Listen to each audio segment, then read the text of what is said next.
right, 10 a.m. on a Friday. Welcome back to the Boroughs. And I've never been this down about doing an episode of the Boroughs. Kevin Buck, Michael Merlo coming to you every Friday. This is episode 25 now, so a good run for us this year. But the Yankees with just like the worst loss imaginable last night. And then the Mets, actually, I feel bad saying that because the Mets worse loss than the Yankees had because down 2-1, they get absolutely killed at home. We'll start with the Mets just because I think it's a much more somber topic today, even though the Yankee game last night was a classic. We'll start with the Mets, and I'll let you take it away on your emotions here. Yeah, my view of this is that the season's done. They have not played good baseball in this series. They haven't hit with guys in scoring position. You could bring it back a game as well. Go to the last game they won against Philadelphia. They haven't hit with guys in scoring position other than grand slams. So, Kevin, this was a great season. This was a great season. Dude, we can't do the obituary already, man. I'm willing to do the obituary today. I'm done. I'm not mad. I'm really not. And I know you're going to call me a loser, and Yankee fans are going to call me a loser. I got a loser mentality. Kevin, I'm good. This is probably the second greatest season I've ever had as a sports fan, a Mets fan. And, the last 2 weeks, those are the best moments I've ever had as a fan in general. I've had such a great time watching this team, and I'm okay with it. I'm good. You lost to a better team. And listen, they can win 3 straight games, but you watch this team. Is there anything that tells you they're going to win the next 3? No, the next 1. I don't think they're going to win tonight. I don't even think it's on the Mets as much as it's the Dodgers, of course, seem to have finally clicked here in these last 2 weeks and are consistently playing really well. And they just feel like they ran into – listen, Mike, we agree with this statement, and I still agree with it. The Mets were better than the Brewers. The Mets were better than the Phillies. They were better than both of those teams. I don't think they were better than the Dodgers. I don't think they were better than the Padres, which is why I didn't expect them to get out of this series. Now, I didn't even expect them to get out of the first round, but I didn't expect them to get out of this when we were talking about it last week because the Dodgers they're just a better baseball team, and they are the team that was supposed to be here before the season. The Mets are not. The Mets were in this bridge year of trying to get some veterans in to see if you can develop the younger guys, and the veterans can kind of win you some games, and you end up going with the young guys and the veterans to the NLCS. I don't think that's a loss at all. I think that's a net win for the Mets this year. So I would agree with you, actually. You should feel good. I don't think that's a loser mindset for the Mets. Now, if a Yankees fan was to say that if they lost to Cleveland, then that's a loser mindset. Yes. That's a total loser mindset. But the Mets are in a position where you could feel good about the Mets losing. But no, I don't even think I think their season ends today. I don't even think it goes past today. This has just been a really I hate to be this harsh on the Mets because I do think it's a win for them overall. This has been a pathetic 2-game stretch at home, and I don't think that changes tonight. Yeah, it's been really bad, and they are in a way beating themselves. I think the one thing that we never thought of as fans was, in terms of the matchup, was the Padres will chase more than this Dodger team. And the biggest thing right now for the Mets, at least on the pitching side of things, offensively they're not hitting, so it doesn't really matter what you're doing. If you're not hitting, you're not gonna win games. You can't win games scoring 2 runs, 1 run, 0 runs. Can't do that. Not gonna happen. But the one thing the Dodgers don't do is chase out of the zone, and that's what a lot of these pitchers have relied on. We saw it a little bit in that Brewer series where they kind of had to throw strikes and they stepped up a little bit. But in that Philly series, the Phillies chase everything. So it didn't matter what you did. You could throw the ball in the dirt. You're going to get them to chase. That's why they were a perfect matchup. The Dodgers are a mix of this power, great offensive team with great plate discipline, and they're not chasing these bad pitches. And the amount of walks is embarrassing. It's the same issue they had early in the season. And I'd almost rather you beat them by smacking the ball in the right or left field instead of the walks. Come on. Your free passes. It's so frustrating.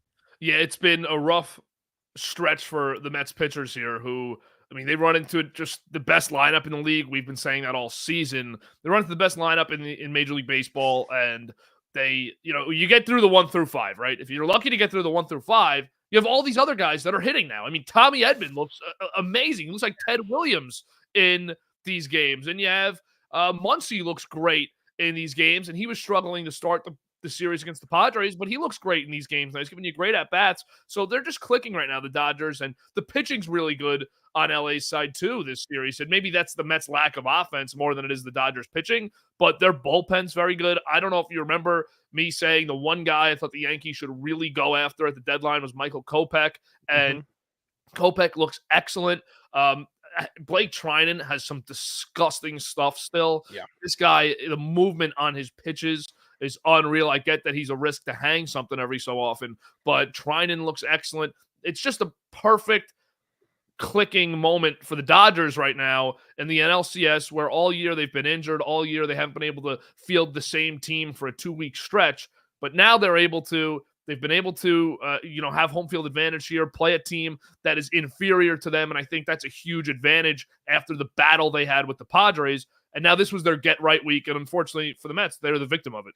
Do you see the positive outlook if you're a Mets fan? You see what the positive Met fan is saying for the series, or for this just overall? No, for the series. Season? They're saying if you somehow win tonight, you're going to have the Dodgers in Game 6 in a bullpen game against Manaea. And then if you win that, you get to Game 7 and anything can happen. I'm not of that mentality because I don't think they get past tonight. But if you do get past tonight, then you might be able to talk me into the Game 6, Manaea on the mound against their bullpen. We saw this last year with the Diamondbacks and Phillies. This is what we saw last year. Diamondbacks and Phillies down 3-2 going back to Philadelphia, and they win the series. So this is not out of the question. The Mets are better than the Diamondbacks were last year. So yeah, but this Dodger team, they are, listen, offensively, they're great. They don't have the pitching staff, Kevin. They're not supposed to have the starting staff. No. And yet Yamamoto, for what did he do? 4 1/3, 4 2/3 last night, strikes out 8 guys. The at-bats are terrible. Who pitched on? Bueller gives you 5, where you have him on the ropes twice, or he went 4 or something like that. They're not going deep into these games, but they're getting such great performances out of their bullpen. And again, we can argue whether or not it's the Met offense just not doing anything. It is the amount of times they've loaded the bases in this series and haven't done anything is remarkable. Yeah, I think the positive Mets fan outlook, though, you gotta have a little bit of that because of how they've overcome adversity this year.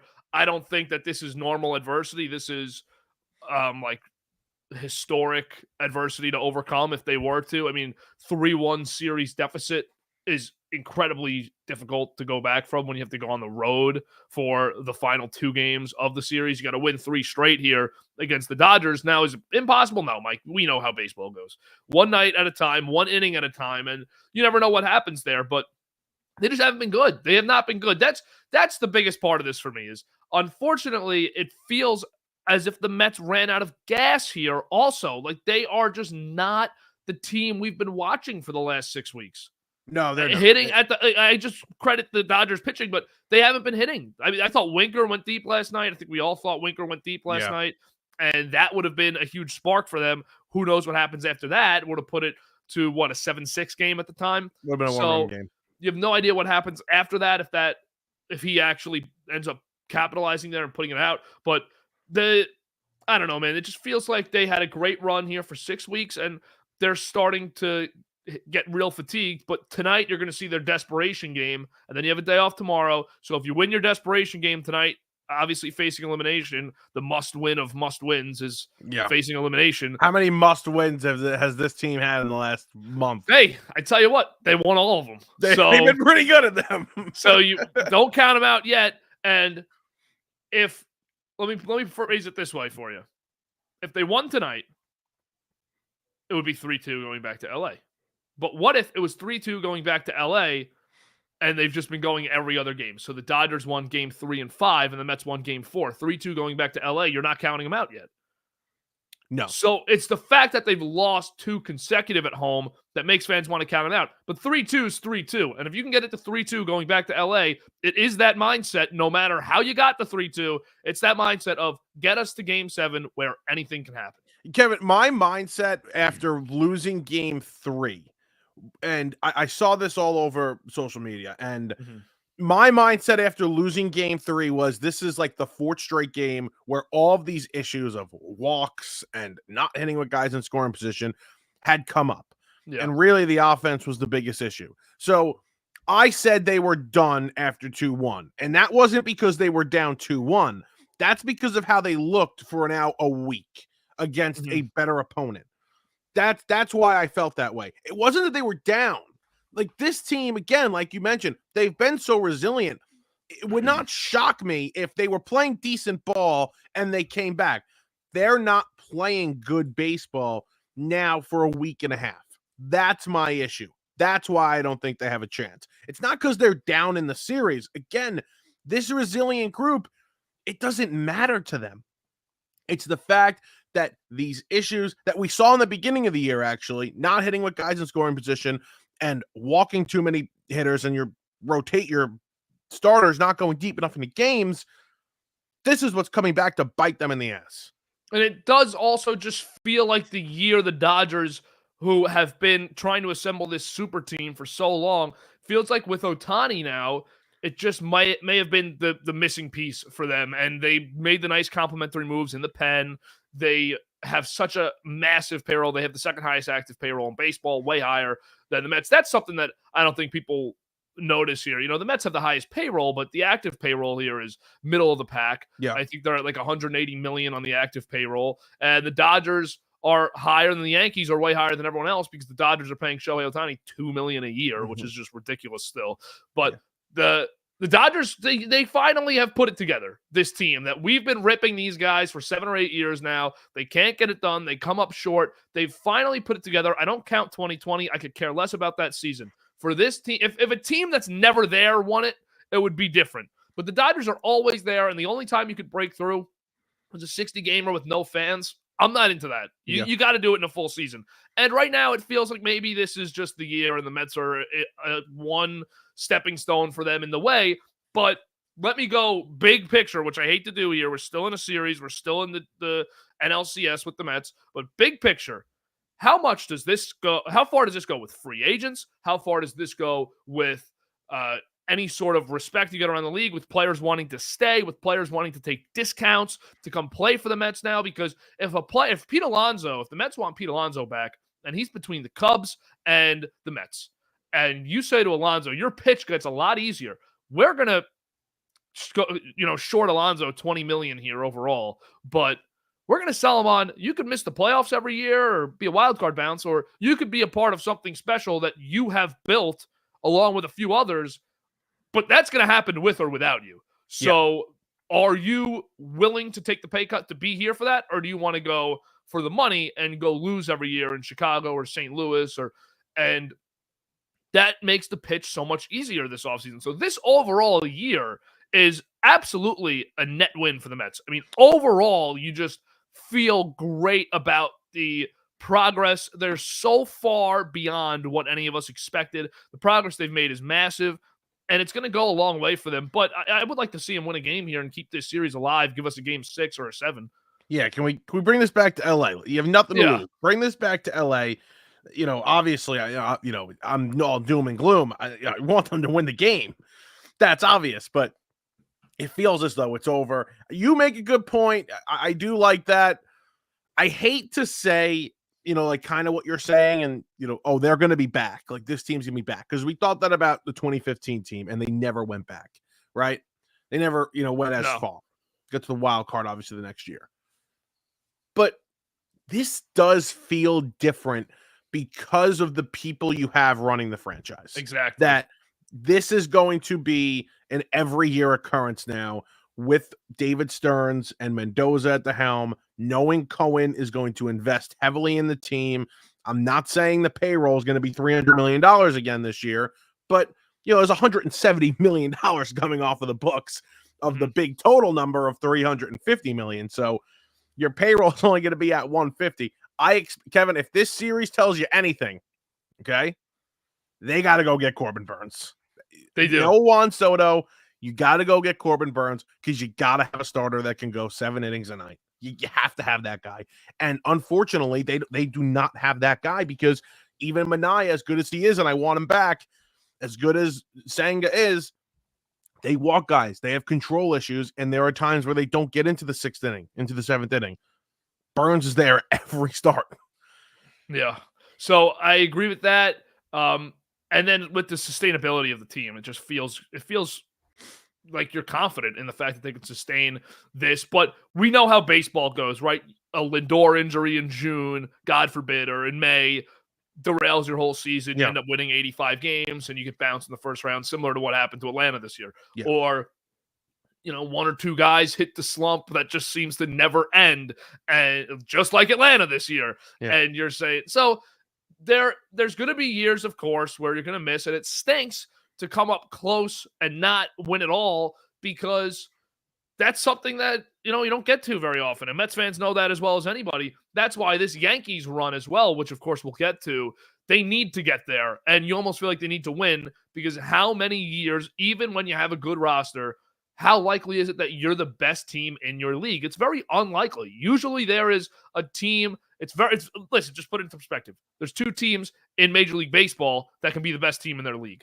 Mm-hmm. And there's 30 teams. So 28 teams are going to be vying as underdogs to try and win a World Series every year. Most likely, no matter what you do, you will be one of those underdogs, because you don't have Shohei Ohtani, and the Dodgers do, and they have that advantage. And right now, it just feels like Ohtani and the roster you put around him, the $160 million roster you put around him, is going to be number one for a little while. Yep. So I think it's just tough to ever be that top team, but that doesn't mean you can't win. Texas was not the best team in the American League last year.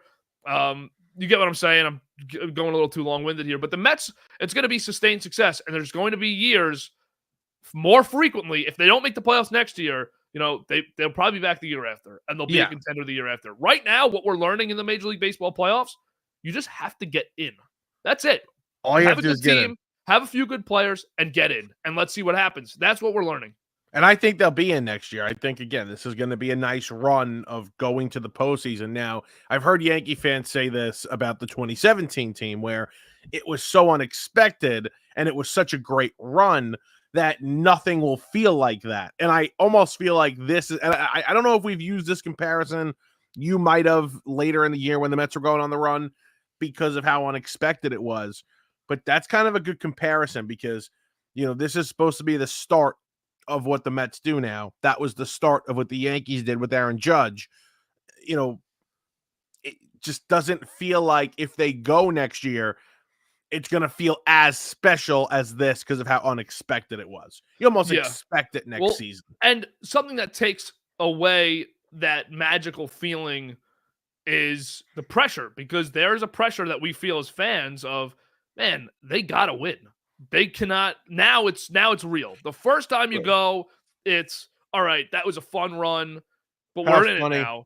And now that's how I feel with the Yankees this year. I really haven't enjoyed the playoff wins the way I normally do, because they are really in that position of, if you don't win this year, you might not win at all in this Judge era. So I feel a lot of exhaustion with this Yankee playoff run, even though they've lost 2 games. Like, after last night, I am dead today. I feel like I got hit by a truck last night after that game.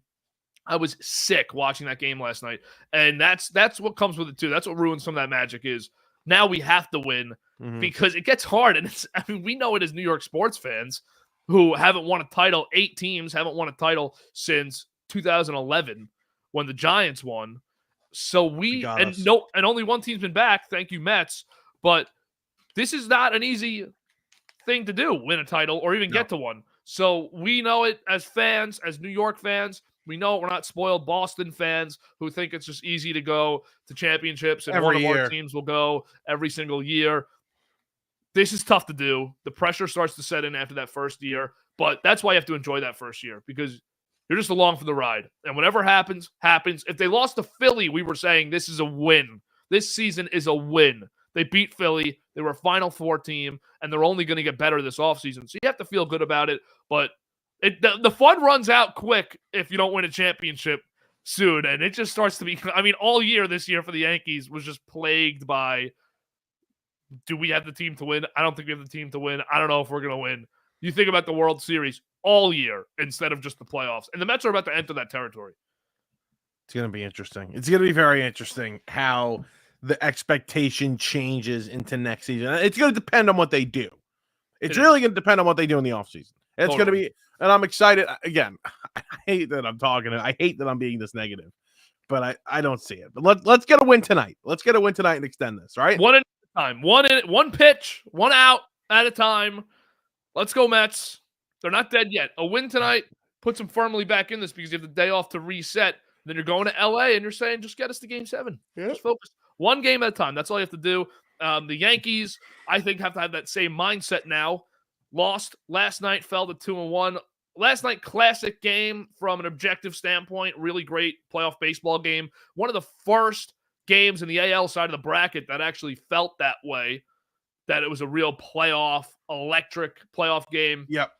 Every lockdown bullpen pitcher blew this game last night on both sides, and the Yankees come up short. This was a bad one, Mike. I thought they had to win last night. I know that's dramatic at 2-0, but with Luis Gil going tonight, you just don't know what you're getting, and then you exhaust your entire bullpen last night, except people are going to call me nuts. You have the card of Marcus Stroman to play, which the Guardians do not have that in their back pocket of we have another long starter that can give us innings, because they have, what's his name pitching tonight, who's not good. Gavin Williams, something like that. Yeah, Williams pitching tonight, who's not good, was 3-10 this year with a 4.8 ERA. So if the Yankees get to him early, they should win this game fairly easily. But Mike, I don't know. Are you still just Yankees are definitely going to win this series? Is that still your mindset? Yeah, that's definitely still my mindset. I understand why you as a Yankee fan would feel differently. You know, that's a tough loss. That's a tough loss because it looked like one of those, oh, we'll play this game for 20 years kind of thing on yes kind of game. And now they'll be playing it on whatever network the Guardians play on, because that's an unbelievable win. So I understand why you feel that way. It's a gut-wrenching loss, that you feel that loss as a player, but I think they'll be just fine. You know, offensively, they're going to hit this kid Williams tonight. There's no doubt about it. The only thing I worry about now is, did the Guardians kind of wake up offensively? That would be the only concern I have. But yeah, definitely would be. And and I was going to ask you, how much do you trust him tonight? When's the last? It's been 2 weeks, 3 weeks, 2.5 since weeks he's made a start. So I don't love that. I could see this being a high-scoring game, but ultimately, the Yankees do have. That's a great point on Stroman, being able to bring him into this game to get some length, to then go to your guys who you have to go to if you have a lead. The thing I like about Gil tonight, 2 factors of Gil that I really like in this spot. Number one is he hasn't pitched in 2.5 weeks, and we know Gil had the inning limit. We know he had some fatigue down the stretch there. The fact that he's gotten this rest encourages me, and I say, maybe we can get the guy from the first 2 months that was just dominant, because he's been on this rest and he's so fresh. He's barely pitched the last 6 weeks because they put him on the IL in the beginning of September because he needed to, stay below that innings limit. And he was getting fatigued and he was starting to pitch poorly. But I like that freshness. I also like that he's a strikeout pitcher. Cleveland is good against guys like Clay Holmes, guys like Clark Schmidt, who I thought actually pitched pretty well last night. I thought he battled. But they're good against those guys that they make contact against, because you know how it is. They have Kwan, Jimenez, Ramirez. All these guys are going to put the ball in play. And if you give them good contact pitches, they usually end up with singles, and then they start running. The biggest problem with last night's game for me, though, besides, I hate to say it because he's been perfect, I solely blame Weaver for the loss. Solely blame Weaver. I don't think that they should go away from him at all. I'm not having animosity towards using him, but I solely blame him for having 2 strikes, 2 outs twice in the 9th and losing the game. But that's besides the point. The fact that they can't run the bases, Mike, is like a disaster. They cannot run the base. Trevino gets picked off early after a huge single that he gets picked off. Who else was it last night? It was between second and third. Volpe, and he got bailed out because he ran into Ramirez's glove and the ball Right. pops out. I mean, this stuff just can't happen. No, it's Kevin. I have to say something. Okay.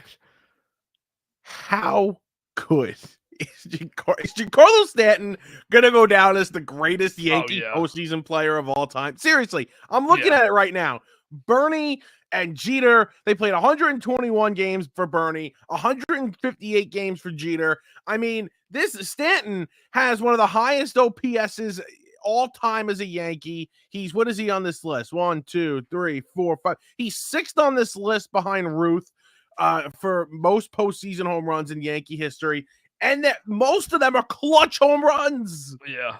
The guy's unbelievable. Like Judge hits the home run last night, and I'm sitting there thinking, before Stanton hits his, just kind of saying, Clase's been really bad in the playoffs. I think the sample size for Clase is large enough now to say he's not a good playoff closer. Yeah. And Stanton walks up, and I'm just thinking, he's definitely going deep here because this is just what he does. And Stanton doesn't hit in small moments at all. Every time he hits in the postseason, he makes his mark. And every time he comes up with a chance to really change the game, he seems to do it. He's unbelievable. He is such a special playoff hitter. There's not a guy in the postseason right now. I said it 2 days ago on the bunker, and it was also clipped for Instagram, social media.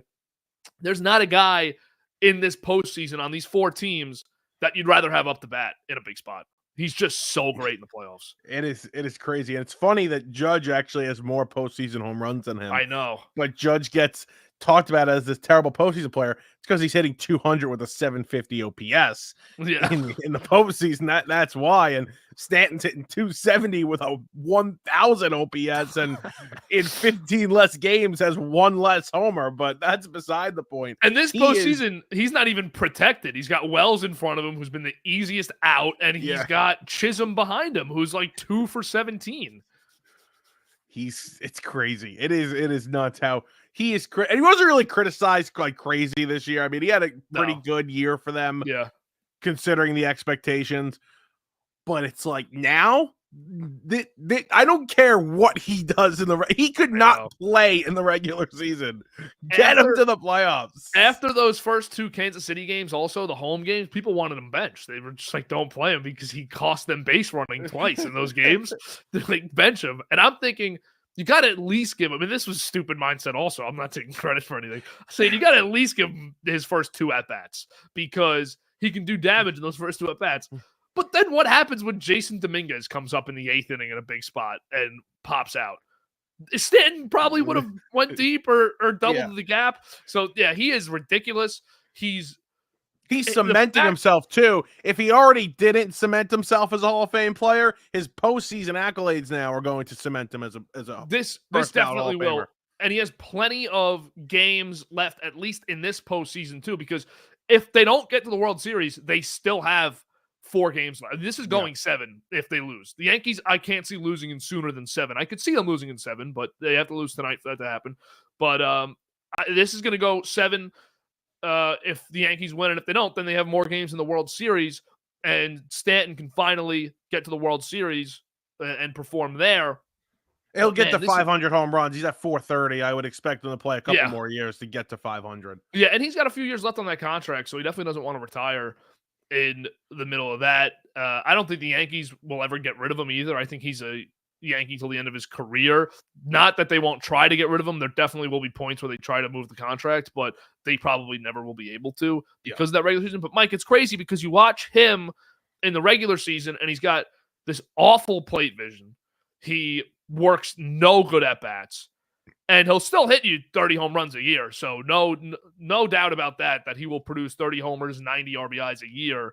Even if he only plays 100 games, it feels like somehow he just gets to that number every season.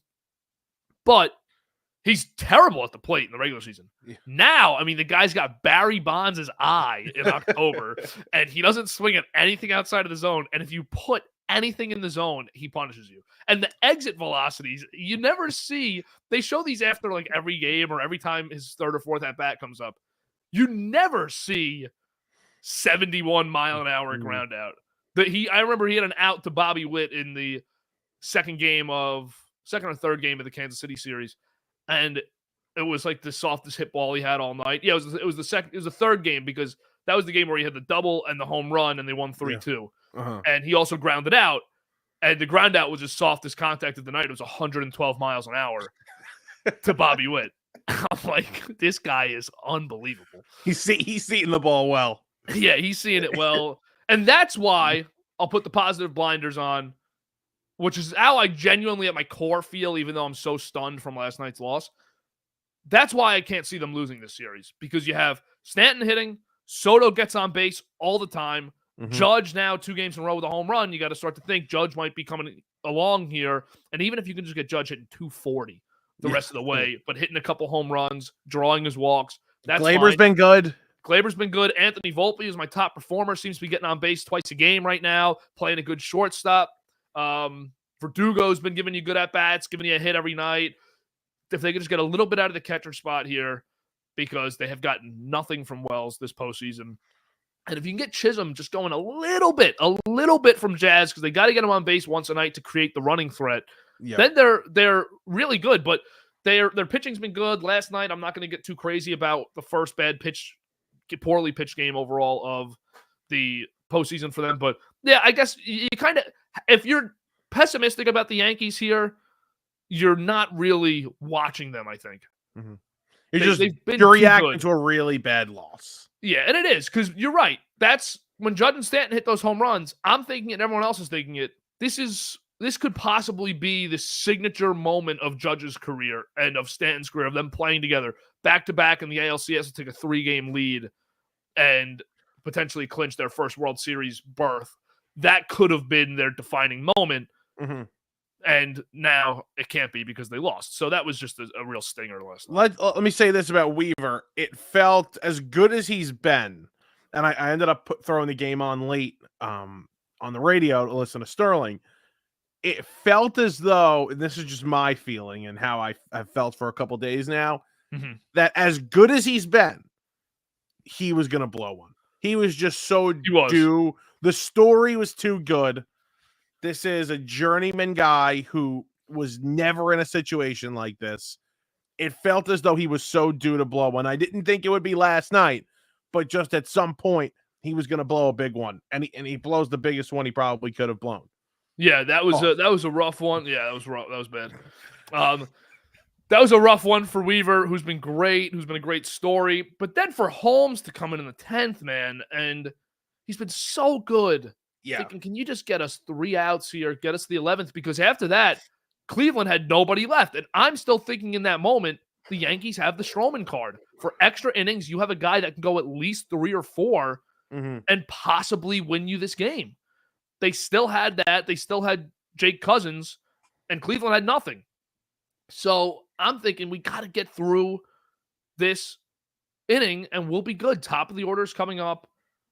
You have a great situation here to just put a run on and win this game 6-5 still, or 6-5 it would have been. And they don't, is what it is. I did see one tweet last night that I thought was true and that Yankee fans should take into account. Usually this loss has been the end of a series against Houston. It happened in 19 when LeMahieu hits the home run in the 9th, and then the bottom of the 9th, Altuve hits the 2-run walk-off. Right. And you lose and you go home after game 6. So those games have typically ended in elimination for the Yankees. They're up 2-1 in this series. And if the team doesn't have the willpower to just move on, I liked what Boone said after the game. Did you see that? He said, I saw a little bit of it. He said, tough loss, but it was a classic. You just got to go out and win tomorrow. I like what Boone said, because you know what? You're up 2-1. That game really was just a special playoff baseball game. Yeah. And you were a part of it. You had some great moments in there. Go out, take the air out of the balloon tonight. That's what it would be if Cleveland lost tonight. I still think they need this win tonight to win the series. And you have a chance here. But you got to bounce back. And if the team can't do that, if they can't erase last night from their memory for one night here tonight to win, then they're not actually a World Series team mentally. That's the thing. It's a good point. It's a good point by Boone. That was a game Cleveland had to have, and that's what made it so special. And you're so close to winning it a couple of times. That's why it stings even more. But it's a game they had to have. And let's give credit to Brian Anderson, who had just an unbelievable call Yeah, on he's great. on those homers. On the Judge homer, on the Stanton homer, and then on those two, they were great. But it was a game they had to have. Kevin, I thought today's conversation was going to be, wow, this is the easiest we've ever seen the American League. This is kind of a joke. That's honestly what I thought the conversation was going to be today. And Cleveland finally, the amount of times, the amount of chances they've had in the first two games, more so the first game, to drive guys in because they had traffic on the base paths. Like, how many times do they not come up big? Yeah. I thought that was going to be the conversation today. This Cleveland team is just not good offensively, and the Yankees are rolling. It's not. They have given you a moment. I don't think it's a series yet, unless they obviously win today. But they've given you a moment here where you're like, okay, this isn't going to be as easy as we thought. Yeah, and I think that's not a bad thing to have, because the last thing you want is to potentially finally get to a World Series, not have been challenged in a month, and you got to play the Dodgers, who are certainly going to challenge you. So that would have been concerning for me if they got there that way. They obviously won't now. But the other positive outlook for Yankee fans, and you just alluded to it a little bit, Cleveland, that was their desperation game. That was we are going to deploy every single number one option we have in every spot. And they win in the bottom of the 10th in extras, and you had two chances to end them in the 9th. So you could feel good about that way, but you could flip that, of course, and say you had them dead in their desperation game and you didn't beat them. That could be troublesome. I think you can go both ways with that, and I wouldn't say you're wrong. No. But now today, again, you mention it. How good are you? Can you come back and respond to this? And I think they will. I think they're going to. I think they're going to hit. And I think this is going to be a Yankee win today. I really do. Yeah, I'd agree with that. Anything else you want here on these two series before we wrap up today? No. I hope we're not doing the Met. I mean, we kind of did a Met obituary today, but hopefully we're not really doing the taps next week. Yeah. Maybe they've come back. I think we'll do a show Tuesday morning. Today's Friday. We'll do a show Tuesday, and the Mets series will definitely be over by then. Game 7 is Monday night if they need it. Yeah. And the Yankees will be either done or in Game 7 that night on Tuesday night. So we'll do a show Tuesday morning. We'll talk World Series if we have that scheduled. But, Mike, we really only have 2 or 3 more episodes of the Boroughs here this season. So I appreciate everyone for listening. I appreciate you for doing it every week with me. Always a blast doing these during the week. I know we both look forward to it. We still got some good baseball left, and hopefully Tuesday, the Mets pulled off the miracle. The Yankees locked it down, and we're talking about the Subway Series, which would start next Friday. Not likely, but I hope so. Not over yet. But how bad would it be if Tuesday we're sitting here and the Yankees lost 4-2 and the Mets lost tonight and the Guardians and Dodgers are playing in the World Series? That would be the last episode. We would not. Major League Baseball would be pretty pissed off. Oh, Major League Baseball would be livid. They already won Yankee Dodgers. I mean, they're already pulling for that. If Cleveland got in here, that would ruin a lot of people's seasons and jobs at the MLB office. All right, we'll wrap it there today. Yankees tonight at 8, Mets tonight at 5. We'll have a live reaction from Mike, maybe the end of their season, maybe a little optimism from him as the Mets head back for to LA for Game 6. We'll see. Thanks for listening. Thanks for watching. Thanks for your comments on Instagram. And we will see you Sunday night for the recap and Tuesday for the Boroughs. Thanks again, and be well, be safe.